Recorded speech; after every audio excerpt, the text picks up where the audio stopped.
Hi ಎಲ್ಲರಿಗೂ welcome to my gym vlog. ಇವತ್ತು ನಂದು ಲೆಗ್ ಡೇ ಇತ್ತು ಆ್ಯಂಡ್ ಆಲ್ಸೋ ನಾ ಭಾಳ ಕಷ್ಟಪಟ್ಟು ಎಲ್ಲ ವೀಡಿಯೋಸ್ ರೆಕಾರ್ಡ್ ಮಾಡೀನಿ ಬಿಕಾಸ್ ಕ್ಯಾಮ್ರಾ ಕಾನ್ಷಿಯಸ್ ಆಗಿ ನಂದು ವರ್ಕೌಟ್ ಕಾನ್ಸಂಟ್ರೇಷನ್ ಆಗೋದಿಲ್ಲ. ಸಮ್ಹೌ ಐ ಮ್ಯಾನೇಜ್ಡ್ ಆ್ಯಂಡ್ ಇಲ್ಲೇ ನಾನು ಬೇಸಿಕ್ ವಾರ್ಮಪ್ ಮುಗಿಸ್ಕೊಂಡೆ. 10 minutes of brisk treadmill walk ಮಾಡಿದೆ. ಅದಾದಮೇಲೆ sumo squats main workout start ಆಗಿದ್ದು ಸುಮೋ ಸ್ಕ್ವಾಟ್ಸಿಂದ 15 ರೆಪ್ಸ್ ಆ್ಯಂಡ್ 3 ಸೆಟ್ ಮಾಡಿದೆ.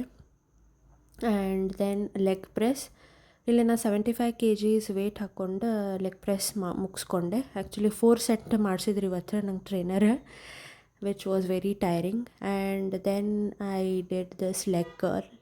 ಆಮೇಲೆ ಇದರಿಂದ ಇನ್ನೊಂದೇನೋ ವರ್ಕೌಟ್ ಮಾಡಿಸ್ತಾರ, ನಂಗೆ ಅದರದ್ದು ಹೆಸರು ಗೊತ್ತಿಲ್ಲ.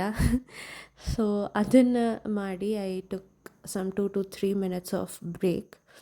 ಅಲ್ಲೇ ವಾಕ್ ಮಾಡಿ I was all tired and sweaty by this time. ಅದಾದಮೇಲೆ ಡೆಡ್ ಲಿಫ್ಟ್, ಬಿಕಾಸ್ ನಾ ಲಾಸ್ಟ್ 2 ವೀಕ್ಸಿಂದ ಡೆಡ್ ಲಿಫ್ಟ್ ಮಾಡಿದ್ದಿಲ್ಲ. So my trainer was like you have to do start without weights ಅಂತ ಹೇಳಿ ಮಾಡಿಸಿದ್ರು. And last was this calf muscle workout. ಅದಾದಮೇಲೆ stretching ಮಾಡಿ ನಾನು ವರ್ಕೌಟ್ ಮುಗಿಸಿದ್ದೆ. So thank you so much for watching. By.